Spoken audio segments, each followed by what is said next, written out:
నిజంగానే కాంగ్రెస్ ఘోరంగా పర్ఫామ్ చేసిందా అంటే మరీ ఘోరమేం కాదు, ఓ మాదిరిగా పర్ఫామ్ చేసింది. పోనీ బీఆర్ఎస్ ఎరగదీసుకొని చేసిందా అంటే అది లేదు. పోనీ అట్టర్ ఫ్లాప్ అయిందంటే అది లేదు. బీఆర్ఎస్ కొంత గట్టి పోటీ ఇచ్చిందనే చెప్పాలి. అనూహ్యంగా బీజేపీకి కూడా కొన్ని బాగానే వచ్చాయి. గతంతో పోల్చుకుంటే కొంచెం బీజేపీ సర్పంచుల సంఖ్య కూడా పెరిగింది. ఇది కొంత గుడ్ సైన్గా చెప్పాలి. ఇప్పటికైనా మరి ఆ పార్టీ అధినాయకత్వం నిద్రలేస్తుందో లేదో చూడాలి.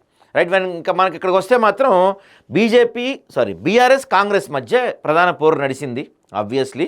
అయితే కాంగ్రెస్ కొంత అధికార పార్టీ అండదండలు కావచ్చు, అధికార పార్టీ అనే మైలేజ్ కావచ్చు, మిగతా కారణాలతో కొంత మంచి ఫలితాలు వచ్చినప్పటికీ సూపర్ ఫలితాలు అయితే రాలేదు. ఎందుకంటే మేము గ్రామాల్లో ఇరగదీసేస్తున్నాం, డబుల్ బెడ్రూమ్లు ఇల్లు ఇచ్చేస్తున్నాం, ఇందిరమ్మ ఇల్లు ఇచ్చేస్తున్నాం, ఉచిత సన్న బియ్యం ఇస్తున్నాం, తర్వాత ఈ వడ్లకి ఏమంటారు బోనస్ ఇస్తున్నాము, ఊళ్ళని అది చేసాం ఇది చేసామని చాలా చెప్పుకుంటున్నారు. కానీ అంత అంటే మీరు చెప్పినంత అయితే కనపడతలేదు గ్రామాల్లో పరిస్థితి. కొంత అంటే మీరు చెప్పిన దాని ప్రకారం చూసుకుంటే పూర్తి స్థాయి భయంకరమైన మెజార్టీ రావాలి. కానీ ఇక్కడ మనకి అది అంతేమీ కనపడతలేదు.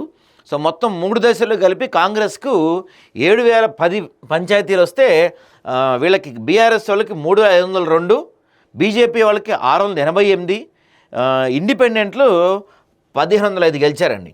సో ఇక్కడ ఇండిపెండెంట్లే బాగా కీలక పాత్ర పోషించారు. ఇండిపెండెంట్లు గట్టిగానే వచ్చినాయి వీళ్ళకి ఇండిపెండెంట్లకి. సో ఇండిపెండెంట్కి బీజేపీ కన్నా ఎక్కువ వచ్చినాయి. ఆబ్వియస్లీ వీళ్ళంతా ఇటు వచ్చేస్తారు, అందులో ఎటువంటి డౌట్ లేదు. ఈ 1,500 కూడా ఇటు వచ్చేస్తారు. సో ఆ లెక్కను చూసుకుంటే దగ్గర కాంగ్రెస్కి 8,515 దాకా వచ్చినట్టు లెక్కేసుకోవాలి. 90% వచ్చేస్తారండి వీళ్ళల్లో, ఎవరు మిగలరు. 90% వచ్చేస్తారు. అయితే మనం ఒక్కసారి దీనికన్నా ముందు జరిగిన పంచాయతీ ఎన్నికల రిజల్ట్స్ ఒకసారి చూస్తే కనుక గతంలో బీఆర్ఎస్ అధికారంలో ఉన్నప్పుడు జరిగిన పంచాయతీ ఎన్నికల ఫలితాలు ఒక్కసారి చూస్తే మనం అప్పట్లో బీఆర్ఎస్కి వచ్చింది 7,774 స్థానాలు వచ్చినాయి. కాంగ్రెస్కి అప్పట్లో 2,709 వచ్చినాయి అప్పట్లో గ్రామ పంచాయతీలు. సో ఇప్పుడు చూసుకుంటే మరి ఆ లెక్కను చూసుకుంటే ఇప్పుడు వాళ్ళకన్నా కొంచెం తగ్గినట్టు కాంగ్రెస్ పార్టీకి. అయితే ఇతరులు కన్సిడర్ చేయలేం కాబట్టి ఆ ఇతరులు ఆబ్వియస్లీ దీంట్లోకి వచ్చేస్తారు. కాబట్టి కాంగ్రెస్ పార్టీకి ఎక్కువ వచ్చినట్టు చెప్పుకోవాలి. అయితే గతంతో పోల్చుకుంటే ప్రతిపక్ష పార్టీకి కొన్ని సీట్లు పెరిగాయి ఈసారి.